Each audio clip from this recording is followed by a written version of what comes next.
Good morning, good morning, good morning, everyone. How are we all doing on this Monday morning? This is Reganelite here. Good morning, everyone. Happy Monday. Hope you guys are all doing well. Hope you're ready for the week ahead as we go another week into November. Christmas is literally several weeks away. I know.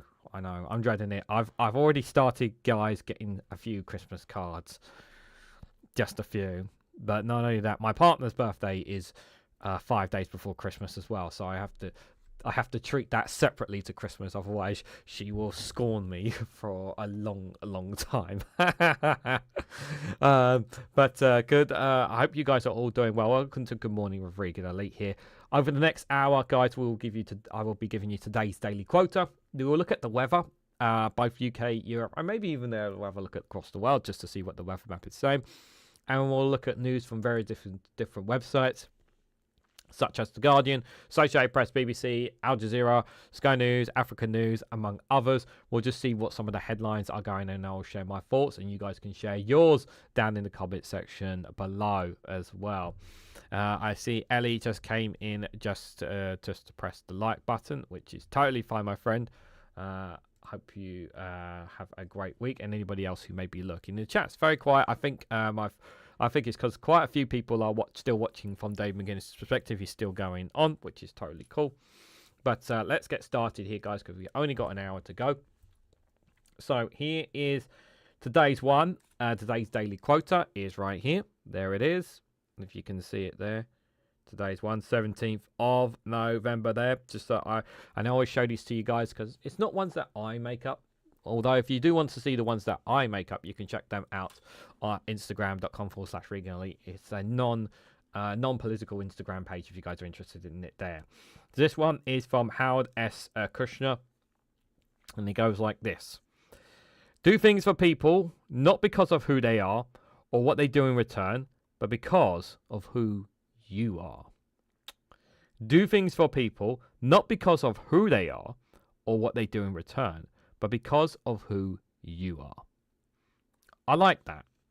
I like that thought process because it's always the case of you're thinking about, because you're thinking of just being yourself and not as a case of feeling an obligation to do something just because someone's done something in return. It's an interesting one for sure. Tomorrow's one's going to be an interesting one as well, which we will look at as well there. An interesting one from Elizabeth Foley there as well. We'll have a look in just a mo as well. Let's have a look and see what's happening in the weather today, guys. It's very quiet chats today, guys. Very, very quiet. Yeah, very, very quiet. I don't. You think there'd be more people today, but looks like not. So I want to take you guys here. So actually, before I show you the weather, let me just scroll back because I actually want to show you guys here. We're going to go even further back. One more. You can see here, this is pretty much the grand map. I'm just going to put it on short forecast here. This is currently what the weather is predicting pretty much for the entire globe here for today. Going out for today is what we got here. And going into the next day, Tuesday there, interestingly enough there as well. And obviously it's only just got there up. But what I wanted to show here, and as we go, some interesting temperatures there. Africa's not too bad actually. 28. Continent of Africa is not too bad in terms of temperatures there. There, South America, San Diego 31 there. Miami still 21, very hot there. Canada, Yellowknife, -10, and Anchorage, -3, very chilly there. Moscow 3, Reykjavik 1, Wolfsbach's -7 there. But I wanted to just point out this winter storm here. Right now, this is what's going to be coming tomorrow. Pretty much, you can see right on the top of your screen here above Norway. Above Norway, Sweden, above Iceland. This snowstorm here is literally what's going to be coming tomorrow. If not, some of you may be already experiencing it here. This is obviously the time slot at 6 o'clock in the evening there. Big bunch of snow there over in Russia there. Here are the current temperatures here for the rest of Europe. We're just going to have a look, guys. So we've got Madrid 11, Lisbon 16, Algiers 17, Tunis 20 there, Tripoli 23. I know some family are going to Egypt for Christmas. It's going to be nice warm weather for them. Good morning, Billy Kershaw. Hope you're doing well. Rome 17, Nice 15, Zagreb 11, Tara 11 there, Athens 19, Budapest 11 there, Kiev 9, Zagreb 11, Bern a chilly 5, and you can see the snow falling on the top of the Swiss mountains there. Vienna 8, Prague 4, Berlin 3, Warsaw 3 there. You've got a nice big rainstorm coming in across Europe there. Minsk 3, Venice once, Moscow 3 there, St. Petersburg -1, Riga 1 there. Oslo of Chile -1 as well. Coming a bit more there, and we can see, as we saw Rakovic there, they got a big snowstorm on the right side of their land there as well. Zoom in a bit more here. Paris and Brussels 6 and 7 here. But looking into the UK, we've got Edinburgh chilly 2, Belfast 5, Dublin 6, Manchester 4, Cardiff 5, London 6. Very chilly temperatures. This is for 6 o'clock later on today. I'm going to zoom in a little bit more so you can see the temperatures for yourselves here. Yeah, pretty much now. The heat, pretty much like yesterday was the last official day where there was some okay temperatures. Now we're finally coming to the actual winter. It's very, very late winter. But I would say, well, winter. A very, very late temperature for these temperatures here. But this is the kind of temperatures what we should be expecting. It's just taken mid-November for it to start coming into fruition, I would say, here. Mati Von Eric, good morning to you. Hope you are doing well. But you can see here temperatures here from 7 to 4 and 3 degrees here. Moving a bit further up here. 3, 2 and 1 degrees here as well. Gladshiels, Hawkers, once you can see very chilly temperatures. Our friends up in Scotland here, you can see they're going to be experiencing those temperatures and snow as expected in parts of Scotland because some of the rugged mountain regions in parts as well there. You can see there. Just scrolling down, having a look at our friends over across the pond on Northern Ireland there. Chilly temperatures there, no snow forecast there. There and Dublin there got at 6 degrees there. So that's some of the temperatures we got coming up for today. Just going to zoom back out a little bit here. Now if we go overnight here into the next day overnight here, so overnight temperatures: London 4, Cardiff 4, Edinburgh 1, Belfast, Dublin. Yeah, temperatures are still very relatively cold overnight, so again you will need to wrap up warm or even put the heating on. Moving into Tuesday morning here, it's not just sleet and snow, but there's some rain as well going to be coming in here from coming over here, coming into Ireland and in most parts of Scotland here.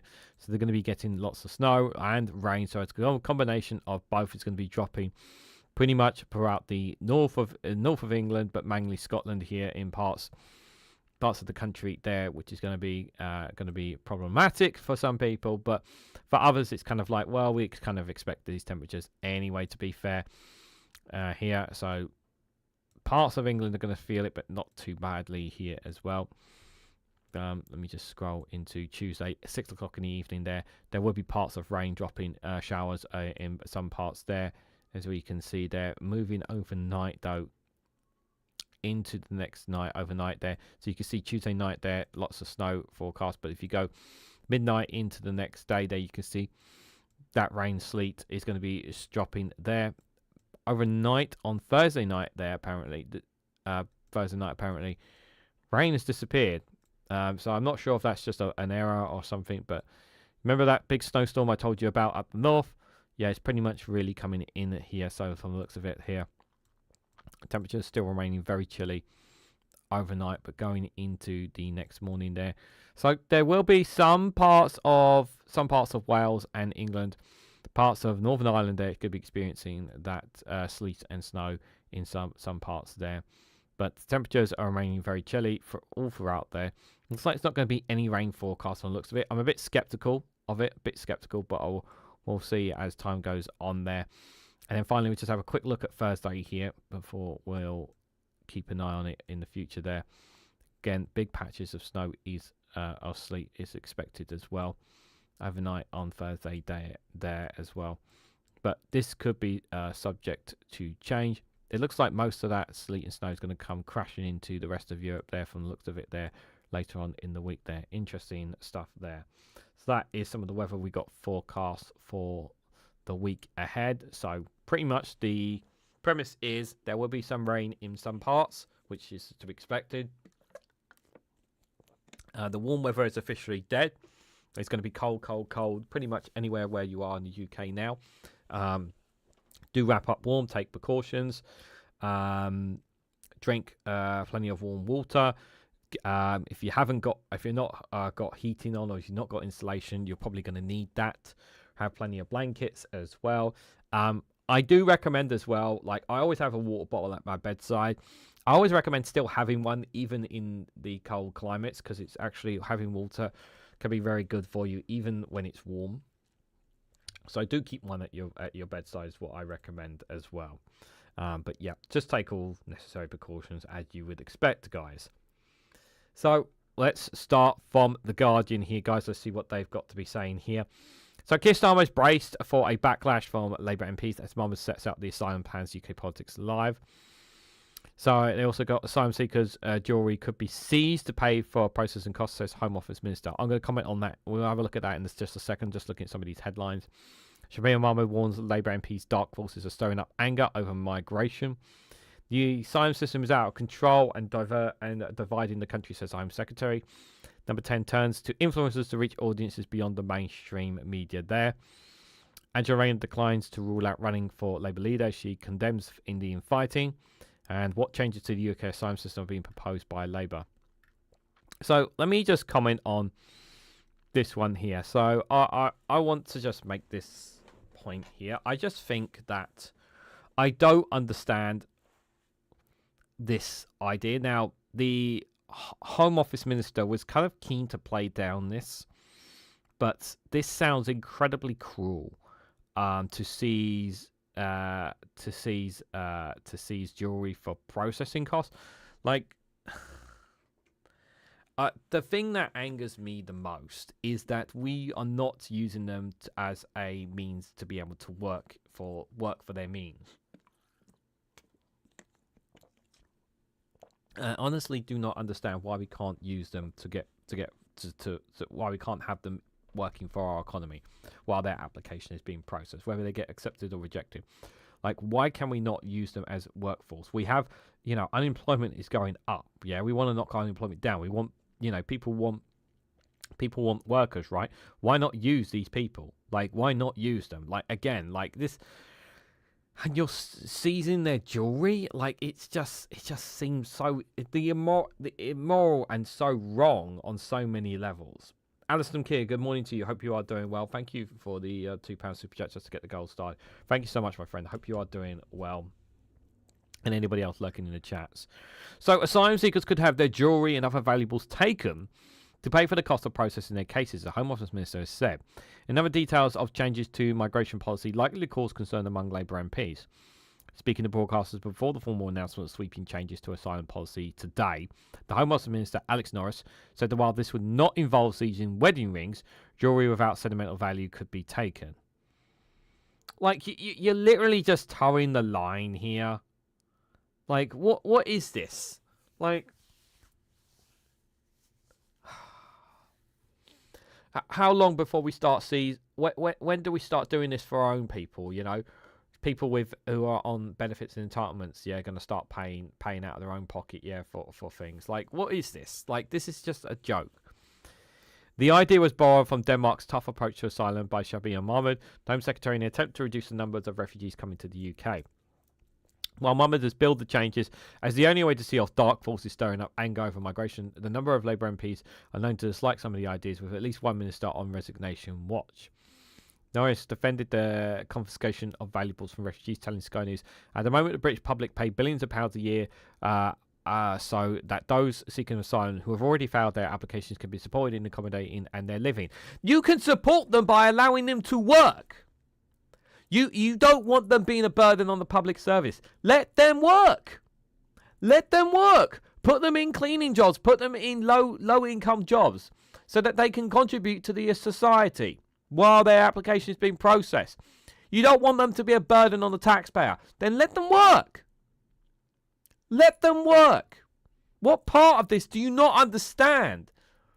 Like, it's so pathetic. It's so pathetic. And there have been cases, and we've discussed this here on this channel, where some of these people who are so bored they cannot do anything, they're doing voluntary work. They're literally doing voluntary work just to kind of build up an application for themselves. They're doing voluntary work while they're waiting for their claim to be processed. Voluntary work with no pay. Some of these people are doing. You don't hear that from the mainstream media, but there are refugees, asylum seekers, who are waiting for their application to be processed, who are doing voluntary work because they are so bored, because they can't do anything with their life, because they're not allowed to work and contribute to society. And here you are kicking up a fuss about British public paying billions of pounds for this, and yet you don't want them paying back for it. It's so stupid.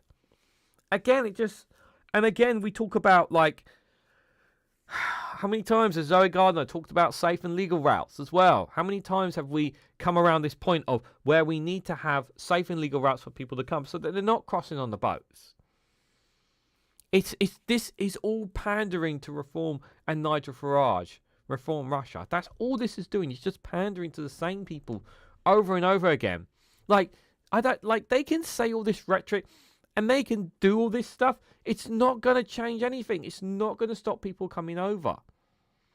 It's not going to stop people coming over. Like, they're saying this like to sound tough, right? And to maybe scare a few people, perhaps in France, coming over. But honestly, it's not going to stop. It's not going to stop people crossing over. It really is not.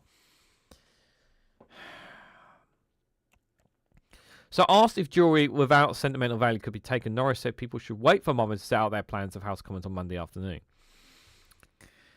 In the instance that you're talking about, no, of course not. If someone comes out with a bag full of gold rings, well, that's different to what I'm saying. They're coming on asylum boats. Most of these people who cross over on the boats don't have anything on them. Like, do you really think they're going to come over with a whole bunch of gold rings? Like, come on. Like, it's just nonsense.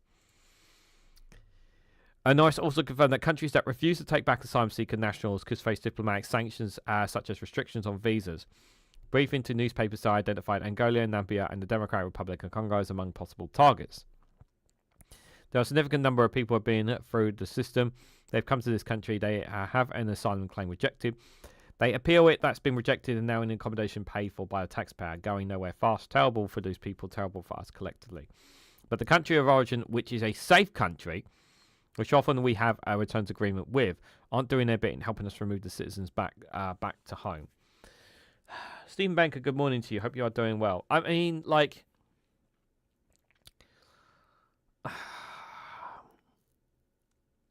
if they are, which is a safe country, yeah, to a certain extent, yes, they should be doing their bit of taking them back. If their application has been unsuccessful and their country is safe, then yes, they should be sent back. But just the language they are using. The language they are using is just wrong. Warns Labour MPs dark forces are stirring up anger over migration. No, it's not dark forces. It's the right-wing media. It's Nigel Farage. Like, it's Nigel Farage. It's influencers who are stirring this up.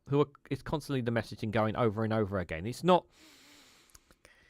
dark forces. Excuse me. Good morning, Jeanette. Hope you are doing well. No worries. You don't have to apologise for being late. Everyone's got things to do. No need to apologise. I appreciate anyone coming here. Number 10 turns to influence to reach audience beyond mainstream media. They still have not got a grip on their communications here. This is another example of them still not being able to get a grip on their communications. It's embarrassing for them here. As part of the UK government's strategy to reach voters on social media, where more than 500,000 people now get their news, ministers, including Keir Starmer, making appearances on some of the most popular channels. Last week, the science communicator Simon Clark broadcast his FaceTime call with Starmer at COP13 Climate Summit in Brazil and his 73,000 followers. Campaign and a White House that goes by Mother Puka posted clips of a conversation with Bridget Phillipson about the inequalities of Childcare was a system of 44,000 followers in July. Earlier this month, two personal finance influencers, Cameron Smith and Abby Foskey, were given front row seats at Rachel Reeves' press conference, where she warned voters about the forthcoming tax rises. Darren Street views the influencer ecosystem as a useful way to reach audiences who rarely engage with traditional media, but to critics, the model is a way of avoiding serious scrutiny of a controversial policy in favour of softball questions from interviewers with little grasp of the crunchy technical details. Yeah, I mean, this is they're like, how many times have we spoken about them wanting to?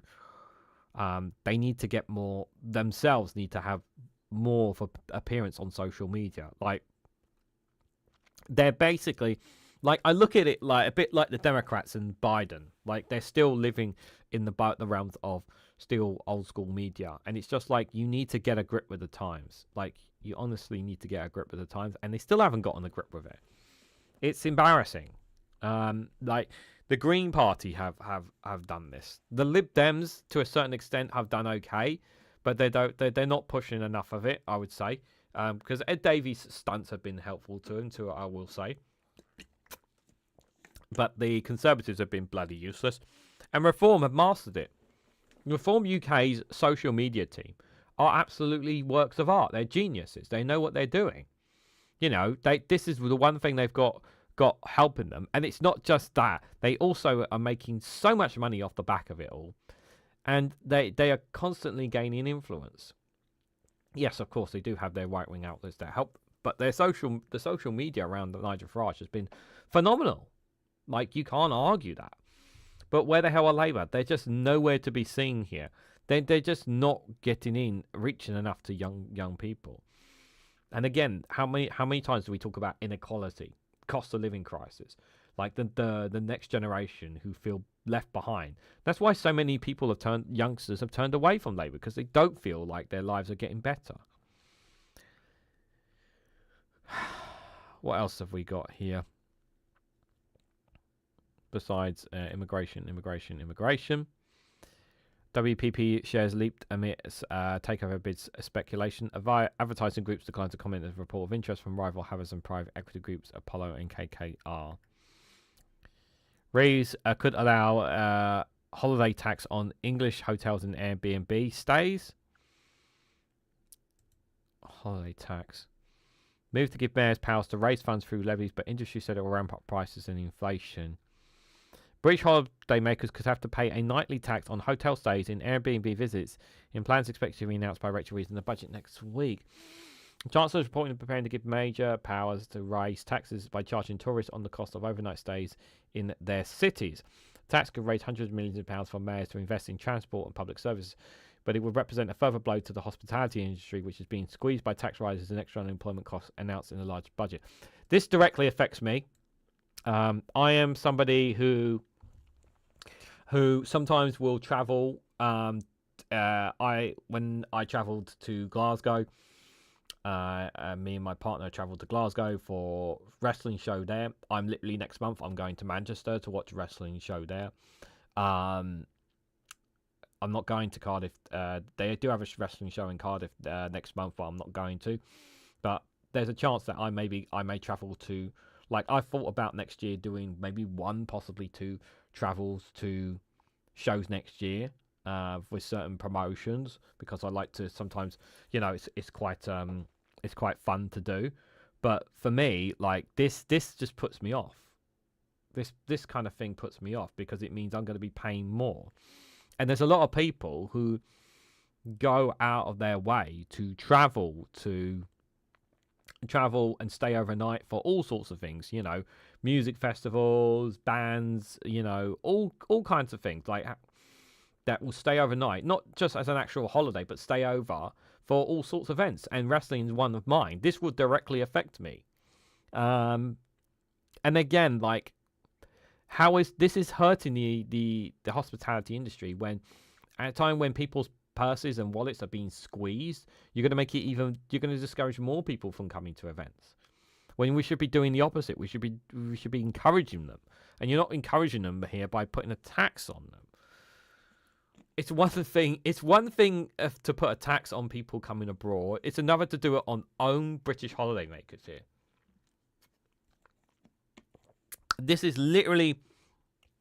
This is literally telling people don't go on holiday because otherwise you're going to be paying more.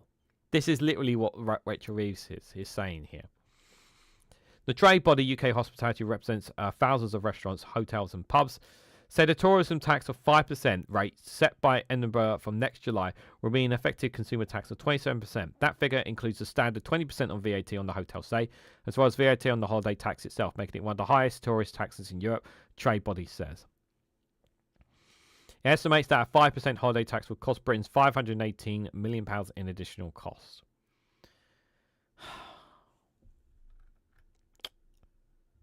Yeah, the chances of this is another thing. Like people have said, like there's next year in August, there's 2 major wrestling shows, one at Wembley Stadium, one in Wembley Arena. And me and my partner contemplated like having a hotel, booking a hotel in London, instead of actually just traveling home, because it can be a nightmare to travel back from some of these places late in the evening. And we said no. We decided not to in the end. And this kind of stuff, again, like, it just deters people.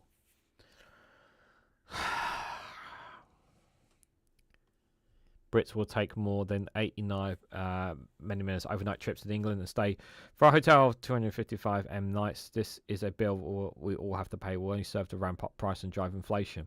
Government source Total Time, which first reported Reeves plans that England was an outliner among developed countries for not having a tourism tax. He's also being introduced by devolved Scottish and Welsh governments. Changes will be introduced using amendments to the English Devolution and Community Empowerment Bill. The Times reported the legislation is going through Parliament. They argue that a £1 to £5 a night levy in Greater Manchester will raise between 8 million and 40 million a year, which could help fund infrastructure projects such as regeneration of road traffic and airport developments. Like, I don't have an issue with a tourist tax because lots of other countries do that. I just don't like it being imposed on our own British on our own citizens. I don't agree with that personally. But some people will disagree. But it's going to cost core, but it won't make more money. It will hurt the tourist industry, Sistine Banker. Yeah. Matthew von Erich says, "Boo! I put you up in Cardiff if you came. I went to Cardiff last year. If you like, it's too, like, I could still go, but it would cost me. Maybe next year, Matty. Maybe next year. They may do a show next year, but yeah, Manchester is enough for me between now and the end of the year. I've only got a few more shows left now. For Ollie, says Alison Keir for a £2 super chat. Thank you so much for that. Really appreciate it. And Alison Keir has gifted 5 memberships to Cheeky Sprite, Firestarter Sean, DJ Marty Moo, and Billy Kershaw there. Thank you so much for the 5 gifted memberships, Alison. Really appreciate your support. Thank you. Dave McGuinness with a £2 super chat saying, "Sorry, my show a bit into your time this morning." No, you don't need to apologise, and that's totally fine, my friend. Hope you are doing well. Appreciate the super chat, but you don't need to apologise. You know, it's totally good. It's all good. Thank you again. Appreciate it, David. My neighbours are decorating the streets with a Christmas tat already, Sistine Banker. Yeah, a bit early. December. Like from December, you can be like, okay, but you shouldn't be doing it in November. Christmas lights are already up in the wee town at the weekend. Oh, they're just trying. Okay, Christmas lights. Okay, I'm not so kind of fussed about on the town centres and whatnot, but yeah, houses should not be doing it now, personally. Right, front of UK here. Thames Water bidder says it's offering £1 billion in extra cash injection. Just nationalise it already. Excuse me. 2/3 of nurses in UK work while unwell, says unions. Yeah, because they don't have enough people. It's absolutely terrible. Understaffing driving workers to ill health and discouraging them from taking leave, says the Royal College of Nursing CEO. Nurses across the UK are working while unwell in understaffed hospitals with stress as a leading cause of illness, according to research. A survey by the Royal College of Nursing, the RCM, of more than 20,000 nursing staff found that around 66% had worked when they should have been on sick leave, up from 49% in in 2017. Just under two-thirds, 65% of respondents cited stress to be the biggest cause of illness. Stress, stress, stress. How many times have we talked about the mental health, guys? Up from 50% in 2017. 50%! 7 out of 10 said they have worked in excess of their contracted hours at least once a week. With about half, 52%, doing so unpaid.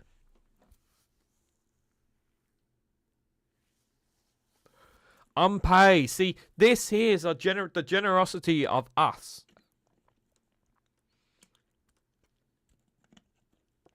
Unpaid. 52%. The NHS has more than 25,000 nursing vacancies across England. 25,000. That's insane. Professor Nicola Ranger, RCN's Chief Executive and General Secretary, said that nursing staff have been driven to ill health by working in understaffed and under-resourced services.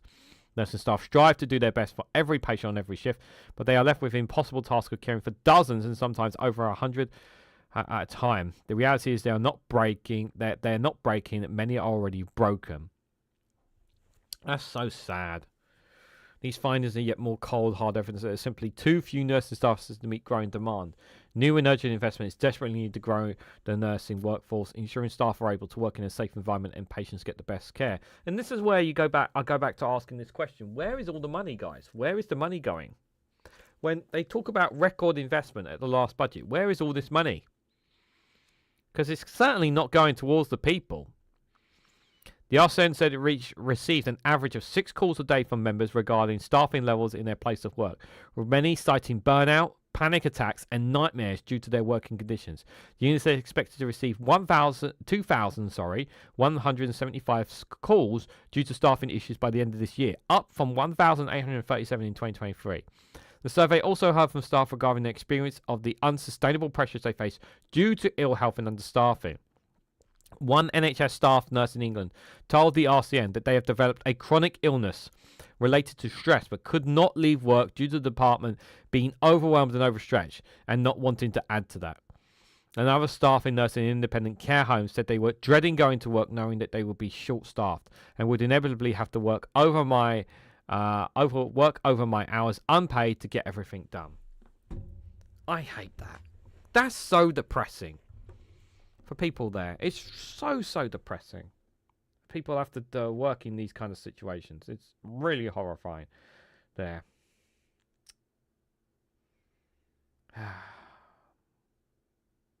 My brother, 55, 3 heart attacks, works night shifts 6 nights a week, told by his missus he needs to exercise. I would have slapped her stupid. He needs to exercise, working 6 nights a week. Yeah, I would not be saying such a thing. Would not be saying such a thing, working 6 nights a week when you're on your feet constantly. Yeah. Absolutely terrible. Okay, let's switch gears. I'm gonna cover some of these stories and headlines. I am gonna cover on Patreon, just for reference here. I might actually do one of my Patreon videos. I might make available for members on YouTube. I haven't decided yet. There is one story that I definitely definitely going to talk about. So this is the main story I want to go straight to here from. So Trump says the White House Republicans should vote to release the Epstein files in an apparent reversal. Let me touch on this a little bit more before I give my thoughts, okay? Let me make sure that's sorted out. So President Donald Trump said House Republicans should vote to release the files in the Jeffrey Epstein case, a startling reversal in previous fighting the proposals as a growing number of those in his own party support it. We have nothing to hide, and it's time to move on from this Democratic hoax perpetrated by the radical left lunatics in order to deflect from the great success of the Republican Party. Trump wrote on social media late on Sunday and after landing at Joint Base Andrews following a weekend in Florida. Trump's statement followed a fierce fight within the GOP over files, including an increasingly nasty split with Georgian Republican Marjorie Taylor Greene, who had long been one of his fiercest supporters. Yeah, they really went at it on social media. Trump and Marjorie Taylor Greene really went at it on social media. The president's shift is an implicit acknowledgement that supporters of the measure had enough votes to pass it in the House, although it has an unclear future in the Senate. It is a rare example of Trump backtracking because of opposition within the GOP in his return to office and his second term as president. Trump has largely consolidated power in the Republican Party. So here's the thing. Before we go through further, here, what's his angle here? Like, what is his angle? Why is he doing this? Like, how does he get around this? I just don't see, like, I'm trying to figure out what's this him just going along with it, like the inevitable is going to come and he's going to get. Is it the case of, are they actually going to release it? Well, it says they obviously says it's still going to go through the Senate. The Senate there may be some potentially people in the Senate who will try to block it. They say, but Regan, why would they want to block it? No, because some of them may be in the Epstein files potentially. We have to remember there's, again, like, I still am skeptical about this getting released, even though Donald Trump has kind of changed his position. I'm still very skeptical about it because, again, we're talking about not just politicians, but a lot of high-ranking celebrities, a lot of powerful people, even amongst the, not just in the UK, not just in the US, but the UK and parts of the world, who are going to be exposed here. It's going to be so criminally damning. It's going to be beyond the pale. I don't know if it's still going to get released. And part of me feels like Donald Trump is saying this to kind of just like, yeah. Donald Trump is just kind of saying this like, yeah, get it released so we can move on. I just don't know what Trump is trying to do here because we're about 95% confident he's going to be in the Epstein files. Now, the other thing is that are they actually going to release everything? Or is what's happening right now is they're trying to redact as much of Donald Trump within these files as possible to try and cover it, try and save grace on his arse? I'm not sure. He will say release the files secretly to get them to redact stuff on him. Yeah, this is exactly what I was thinking, Matty. I generally think that he's trying to get as much redacted on him, but the problem is we're talking about thousands and thousands and thousands of documents, and you're going to need hundreds of staff to go through all these documents to get him redacted, which I just can't see them doing. So he can blame them for keeping the files. So what did he actually say? I don't care, Trump wrote on his social media post. All I do care about is that Republicans get back on point. Lawmakers who support the bill have been predicting a big win in the House this week, with a deluge of Republicans voting for it, buckling the GOP leadership and the president. In his opposition to the proposal, Trump even reached out to two of the Republican lawmakers who signed it. Colorado Republican Lauren Bloomberg met last week with the administration officials and the White House Situation Room to discuss it. The bill would force the Justice Department to release all files and communications related to Epstein, as well as any information about the investigation into his death in federal prison. Information about Epstein's victims or ongoing federal investigations would be allowed to be redacted. There could be 100 or more votes from Republicans, said Republican Thomas Macy, among the lawmakers discussing the legislation on Sunday's news show appearance. I hope to get a veto-proof majority of this legislation when it comes up for a vote. This will actually be quite a boost. If this actually goes ahead, this will actually be quite a boost for the Republican caucus, because they said they can then say, regardless of the damage it will do to Donald Trump, they can say, well, we said we were going to release the Epstein files, and we did. The Democrats tried to hide it.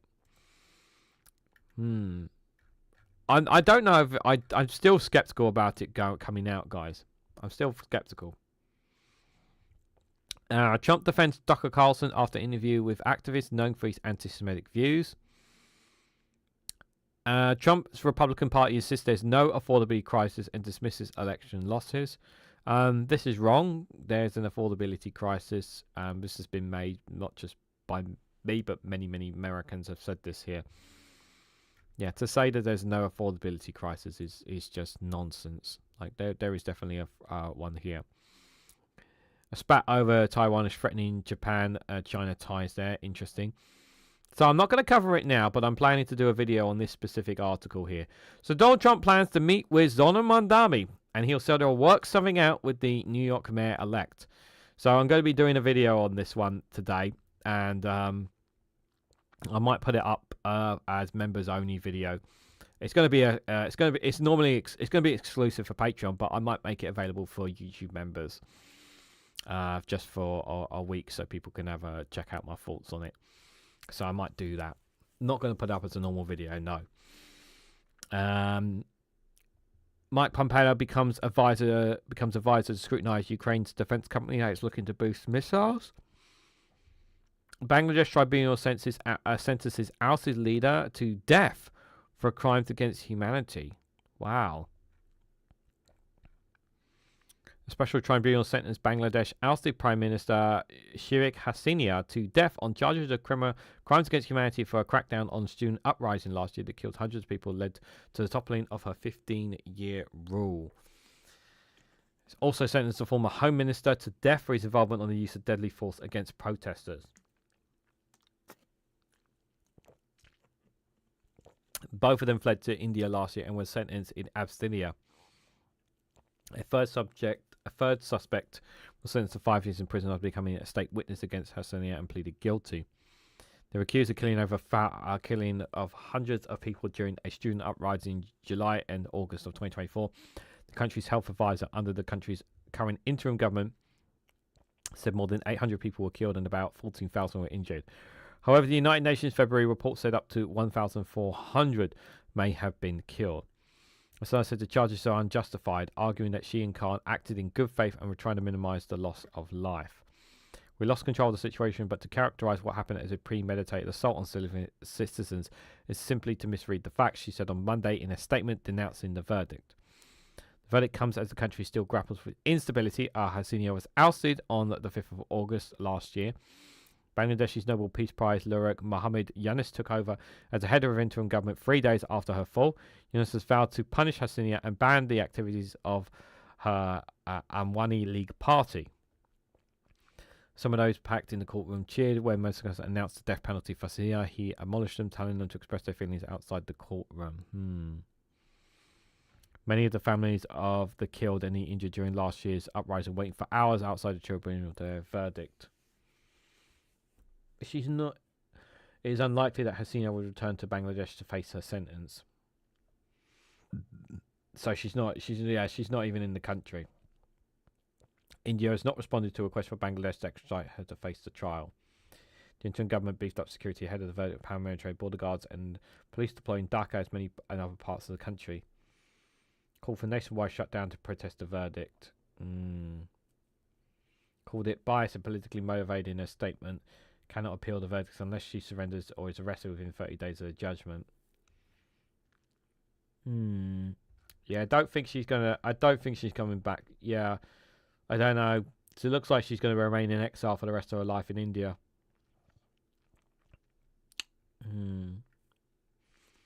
What else we got here? Netanyahu vows to oppose any attempts to establish a Palestinian state ahead of UN vote in Gaza. That's going to be a Rumble video coming out this week. So record it. US may have discussions with Morado as aircraft carrier arrives in the Caribbean, Trump says. So a quick look at this one. President Donald Trump says the US may have some discussions with Venezuelan President Nicolas Maduro potential. Trump didn't offer details about the possible discussion, but he said Venezuela would like to talk. Strikes. Yeah, they've done another strike this morning. I read somewhere. I read somebody did another strike this morning. Scott Hayes, good morning to you. Hope you are doing well. Anybody else lurking in the chats? I'll talk to anybody. He added a few moments later. We'll see what happens. Yeah. Venezuela's government didn't immediately respond to a request for comment. Morado, who faced charges of narco-terrorism in the US, said the US government is fabricating a war against him. I agree. I do think it's quite fabricated. It does feel very fabricated, everything that's happening there. Any other interesting stuff? Immigration crackdown inspires antiquated Chicago pushback is now a model for other cities. Baby sea otter is reunited with mother in California after a long search. Okay, this is definitely a video that's worth. This is very important news here. We definitely need to see this very important news. But they're gonna throw an ad in front of us first there. Using a Bluetooth speaker, recording of its cries and a small boat, staff and volunteers from the Marine Mammal Center were able to reunite an otter pup with its mother in Central California Bay last month.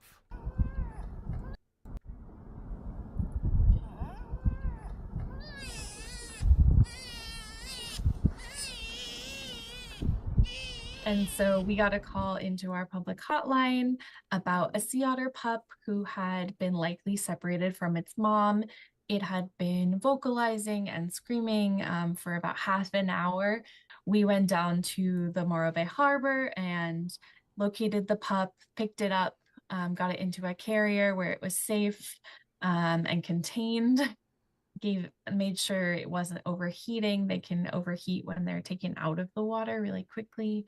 And then we got a 1 minute long recording of the animal vocalizing. So we can take that recording and play it on a Bluetooth speaker.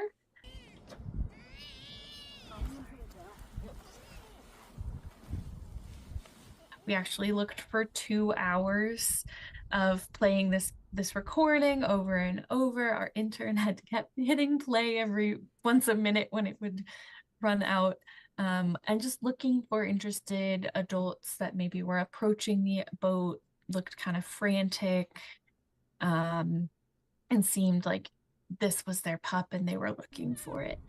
So after about 2 hours, we did find an individual who was repeatedly approaching the boat. You can see in the video, she comes and gets it, and she gives it a good sniff and some grooming before she starts swimming off with it away from the boat. Hey! I definitely cried a bit. Our volunteer supervisor, who's like our most experienced volunteer of the day, was like patting me on the back as I just cried. We did it. We we found it.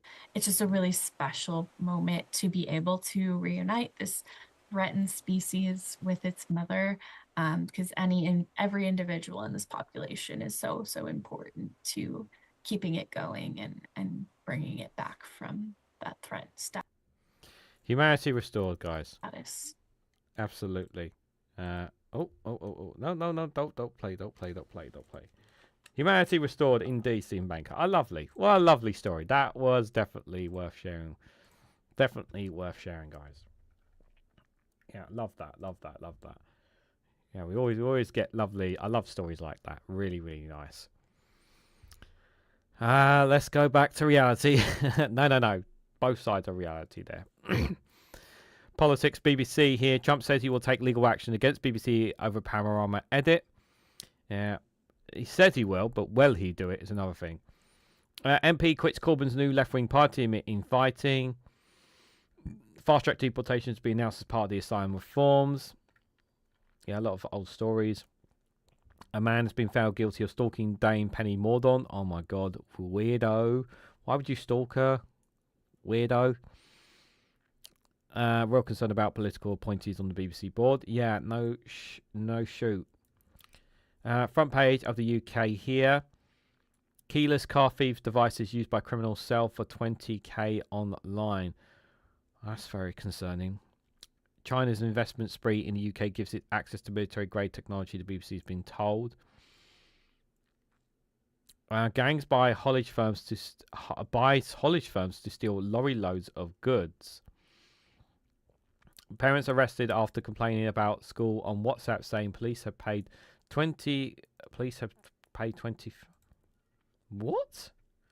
Police have paid out 20 grand in damages for unlawfully arresting a couple after they made complaints about their daughter's primary school, including on a WhatsApp group chat. Hertfordshire police said the legal test around necessarily arrest was not meant in this instance, but there are no issues of misconduct involving any officer. Quite emotional. Got news from the police a couple of days ago. In fact, that's the main thing was the liability. The rest was unlawful, and that's what. The couple said 6 police officers turned up at their home back in January. It says 6 officers turned up at their family home on the 29th of January and arrested it in front of one of their couple's children who were age 3. When they read out the list of things I was being arrested for: malicious communication, harassment, causing a nuisance on school premises. I hadn't done any of those things, she said. It was pretty shocked and knew absolutely that they wouldn't have any evidence against us. According to the Times, the couple said they were banned from entering Cowley Hill Primary School in Bournemouth. Cowley Hill is... Oh, I know Cowley Hill in Bournemouth. Bournemouth, my hometown. This is my hometown. After questioning the recruitment process, the head teacher criticising... What's that?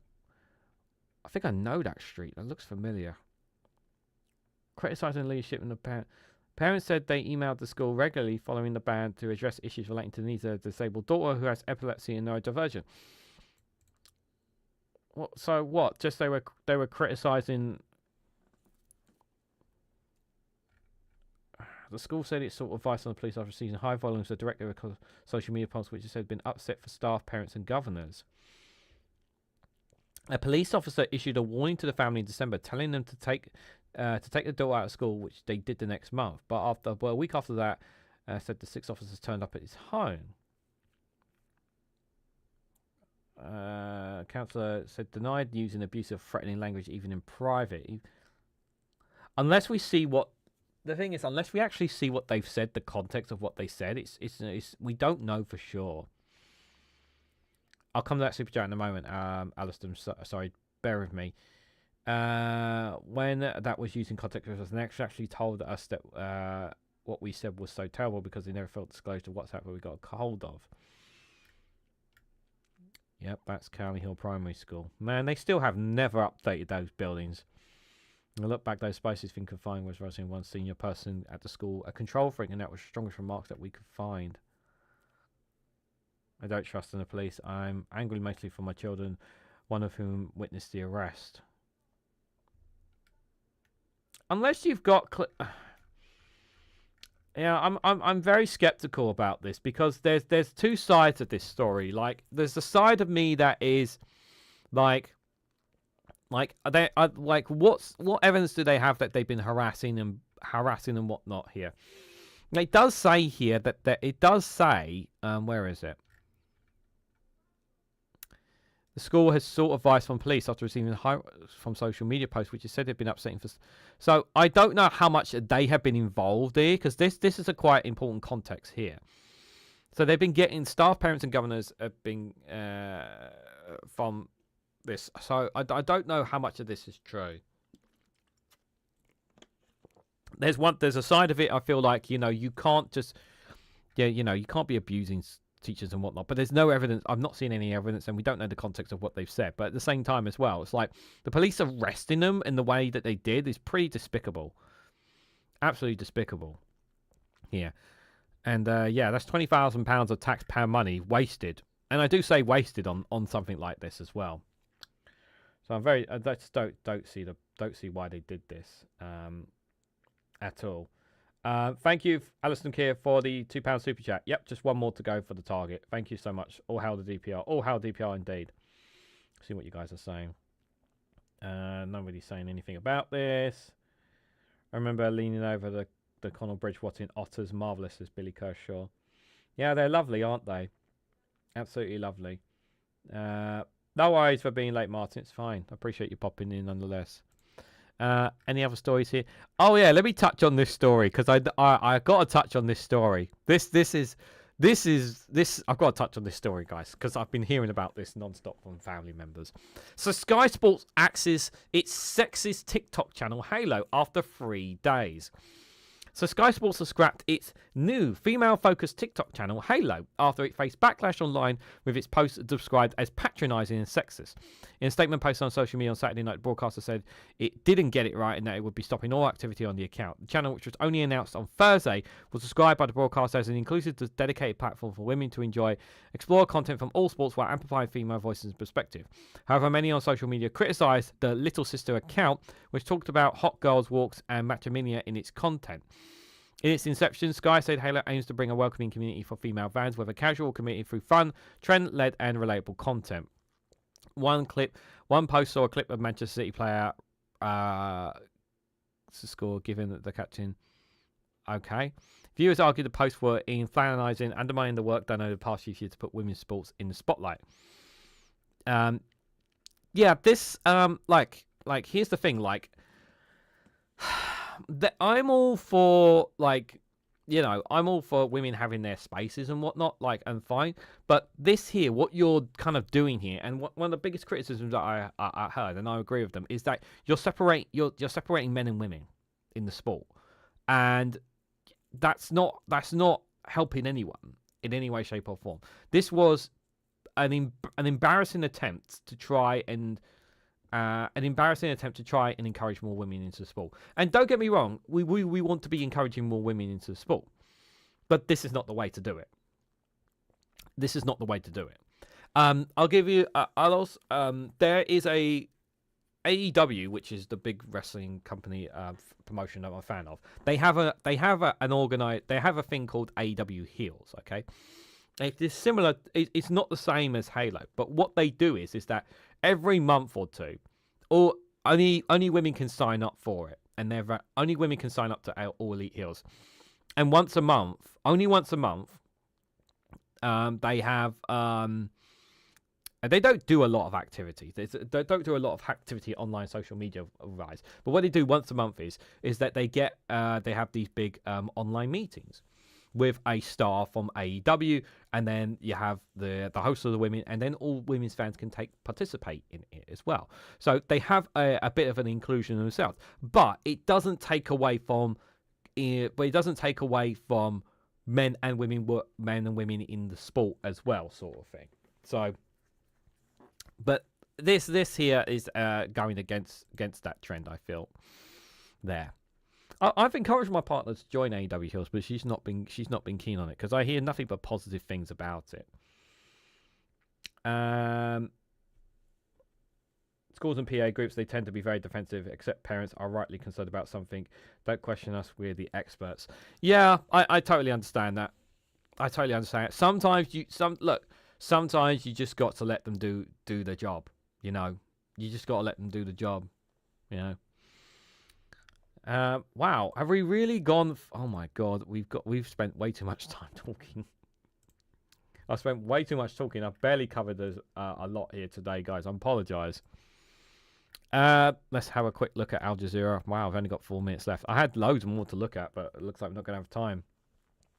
Oh, and thank you, Alison Keir, for the £2 super chat for the confetti. Yes, for the confetti. Got in the super chat goal today. Thank you so much for your support, my friend. I really appreciate it. So what Al Jazeera got while we look at the last couple of minutes, I'll let you guys know what the plan is for the week ahead as well. Trump backs full release of Esteen there. Bangladesh, yeah, we just looked at that earlier. Spain looking to ice World Cup spot against Turkey as sports. Oyster family battling climate chance in Fiji's troubled seas. Israel kills at least 3 in Gaza. Dozens killed in DR Congo. After a bridge collapse at Copper Colbert Mine. Jesus. Japan tourism stock plunges amidst spat with China. Oh, that's not good. Voters in Ecuador reject return of foreign military bases. Landslide kills dozens of heavy rain. It lashes southeast China. More than 90% of ballots show 2/3 of voters rejecting the proposal of hosting foreign military bases. They reject the proposal to allow the return of foreign military bases according to early referendum results, with a count of close to 90% of ballots showing nearly 2/3 voting no on the proposal. The loss on Sunday was a blow to the president, who has said foreign cooperation, including shared and foreign bases within the country, is essential to fighting organised crime. A separate measure to convene an assembly rewrite the constitution had more than 61% rejection, with nearly 88% of votes counted. He acknowledged the defeat in a post on X. We will respect the will of the Ecuadorian people, he wrote. Our commitment does not change, it strengthens. We will continue to fight tirelessly for the country that you desire with the tools that you have. Why would you do a referendum on this? The rejection blocks the United States military from returning an airbase in Matia on the Pacific coast, one of the hubs for Washington's anti-drug operations. Ecuador banned foreign military bases on its soil in 2008. Like, come on. Like, you honestly think that, like, I don't care how you try and sell it. You're not going to convince any population of any country to have foreign bases in your land. Like, how many of us want, like, the fact that that we have US bases in the UK? Like, does anyone like that? Like, no, of course not. But we do. We do have one somewhere, I'm pretty sure. Like, yeah, I like, you're not going to convince the public. Hey, guys, how would you feel like a foreign entity having a military base in our country? How would you guys feel about that? Pretty much a lot of them would say, no, I'm not in favour of that. Like, I'm not surprised by the result at all. It really isn't that surprising. Battles in West Kordofan as Sudan army resists the RSF eastwards push. Still nothing changing there. Could Chile be on the verge of a political shift in its 2025 election? Not going to have time to read that, unfortunately, there. Might be something worth looking at tomorrow, possibly, there. Just before we go, we'll have a quick look at Sky News before we go, guys. What they got here. Just have a quick look before we head out. Yep, Asylum. Drone footage shows scale of a revolving 60-meter long mountain of waste next to the river. What? Kingston fly tipping. Drone footage shows the scale of a revolving 60-meter long mountain of waste next to the river. The cost of removal of the waste is estimated to be more than the entire annual budget of the local council, which is around £25 million. What? Sending money. Oxfordshire Fields. Okay, I know we're going over time, but I need to see this. At one end of what is, it's absolutely shocking. Here we're at one end of what is present, but it runs for 150 metres or so and must be hundreds, if not thousands of tonnes. It's revolting, it's shredded waste. Since I was last here a few days ago, the level of the river, which is around us, has risen, and some of that waste is now tumbling into the river and being swept downstream, which just highlights the environmental concern that I think we all share about this dump.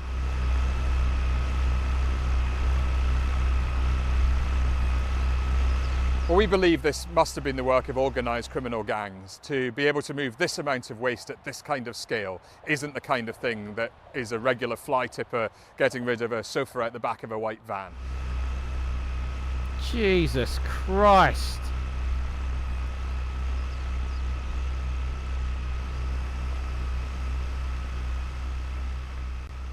Oh my God, that's just terrible.